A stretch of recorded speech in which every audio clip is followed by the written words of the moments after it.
Hey everybody, Rachel here from Inner Strength Pottery. Hiya. Right, I'm going to open the kiln. It's like 9:30 at night.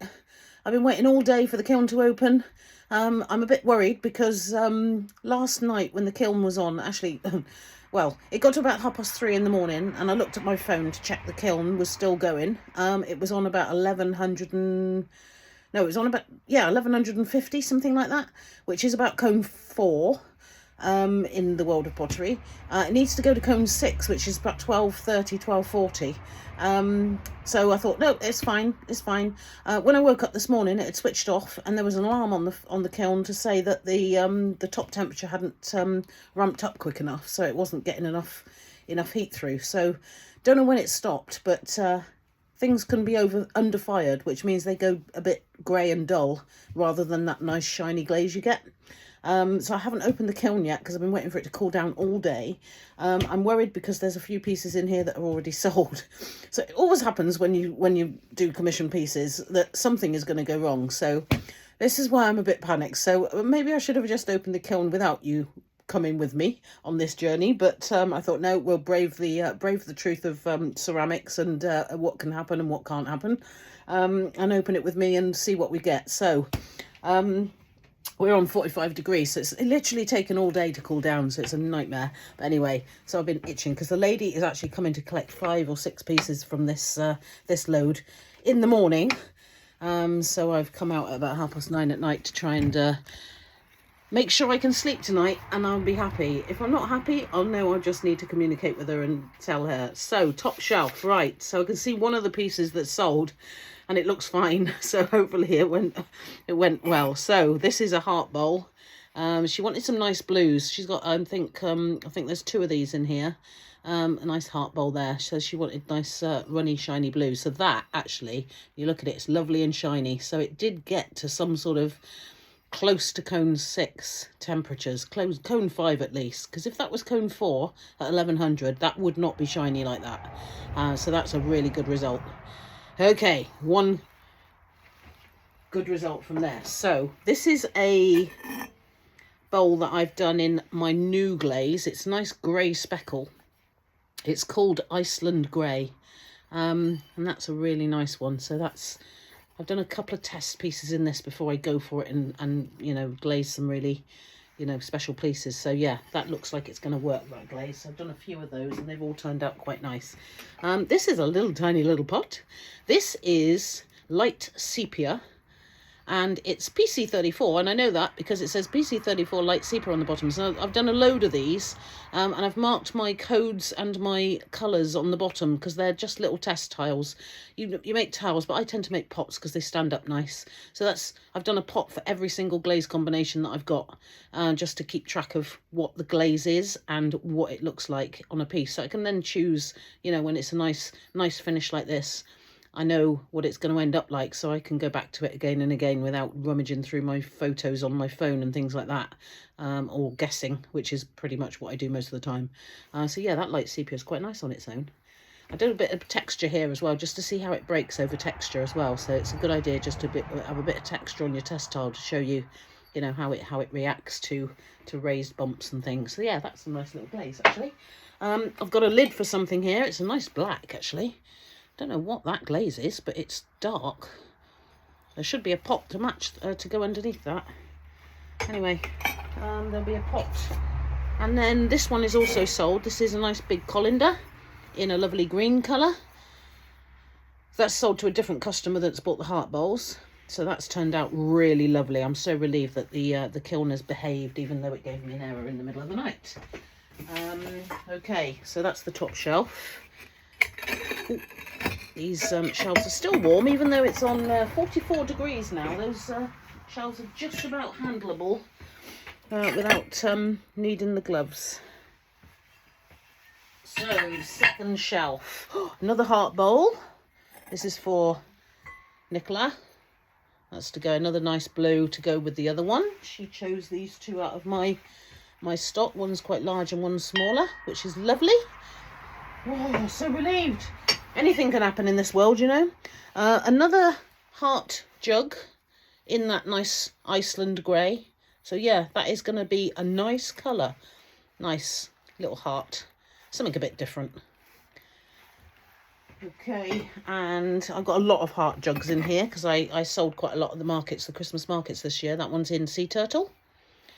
Wonderful, no drippage. And another one in blue tile, probably with a bit of iron lustre on the top. Lovely again. They just feel nice actually, and it's nice that they're a little sort of different design than a boring little plain jug. This one is in a, I think it's ivy with a bit of maybe iron lustre to break the browns through, which has turned out really lovely. And there's another one in sapphire blue, this one. These have turned out great actually. I had a batch that I did a few weeks ago. They actually ran. They ran quite a lot. I think I've got a couple here. Where are they? Yeah, this one. You can see it runs on the bottom. That was one that was done a couple of weeks ago. So I shall grind that because it's not too bad, but it's not sellable. I'll just use it in my own kitchen or give it to me mum or something. There's a couple of those that ran just very slightly. So you can grind that off.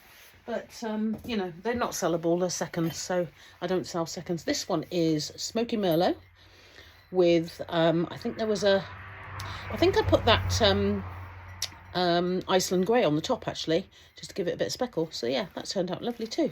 No drippage. Lovely. Okay, and then a couple of little bottles. So these are either bud vases, candlesticks. They can be oil pourers if you put a spout in the top. I've got a pump. You can use them for hand gel, hand cream, soaps, that sort of stuff. So they can go into, they can be many things. Just that little design. And there's another one that's a little bit fatter. A couple of little designs there. You can just stick a candle in there. It's it fits a normal pillar candle, a table candle. Right. That's that second shelf done. Out with the props.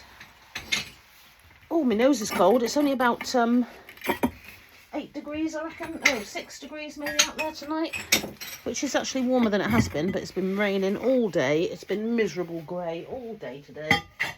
Never mind. Anyway, a couple more of the test tiles, little test pots. So this is the indigo float. Nice blue. This white one is honey flux.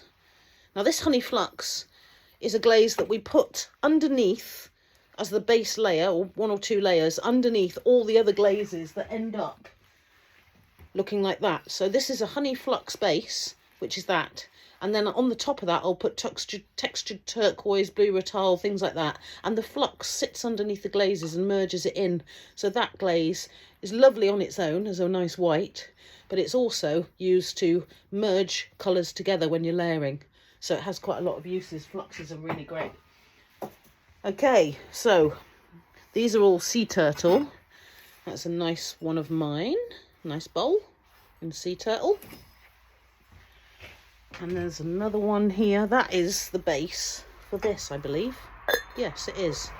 I don't know why that has turned out black and that has turned out green. But it doesn't actually look horrible. I don't mind that.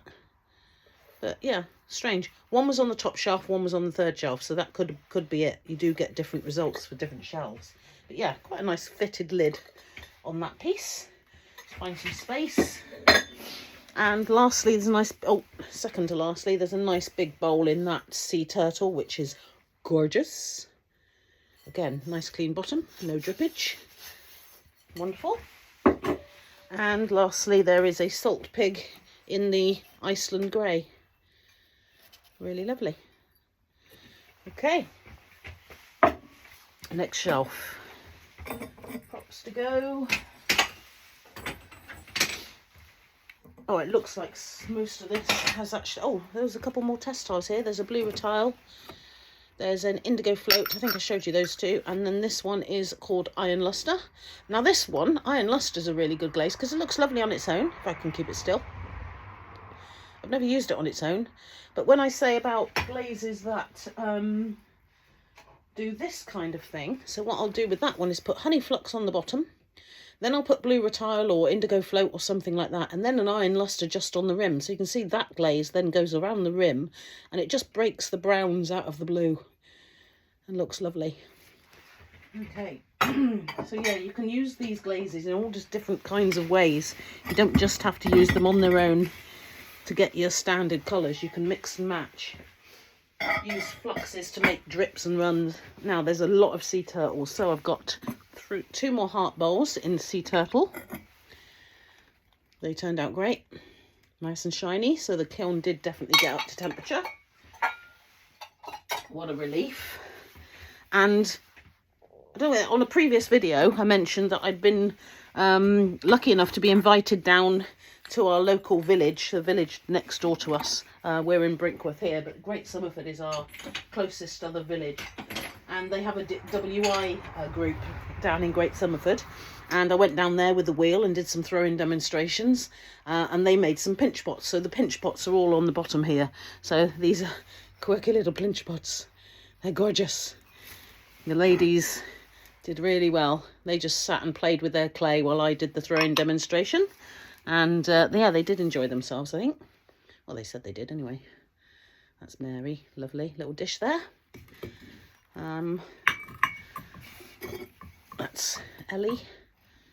You know, they're pretty, you know, you can call them rough. I don't mind calling them rough, they're fine. But when you're pinching pots, it's difficult to get them completely perfect because you're working with your hands rather than spinning it on a wheel. Now there's a lovely old lady down there and she looked at one of my whisk bowls, which I haven't got an example here to show you the true size actually. It's the size of one of these. It's the size of one of these really.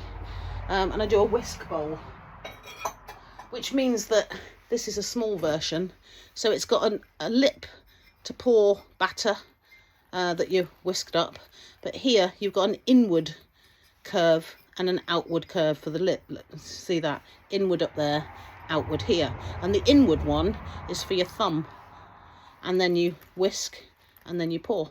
And it's really ergonomic. You can hold on to the jug. And obviously this is a tiny version because one of the ladies at the WI looked at my whisk bowls and she said, oh, I would buy one of those, but I'm on my own. She said, and I've only got one egg. She said they're a bit big, so I made her a little one. She can have that. I'm not going to charge her for that. But yeah, she was a gorgeous lady. I thought, oh, that's lovely. But I could give her a little whisk to go in there. So that's nice. So that'll go down to the WI with all the other pinch pots. And then the bottom shelf is definitely all the pinch pots. So I've got a kiln prop stuck. There we go. It's loosened. Yeah, lots of pinch pots down there. I just did them all in the same glaze. They weren't fussy about what glazes they wanted. So I just did them all in the sea turtle because I know it works and it looks lovely. So it's just a selection of various. That one's got a bit of texture, so it's come up lovely. Looks very reptilian, that one, because it's got texture all the way through. There's a funny little flowery shape that Pam made.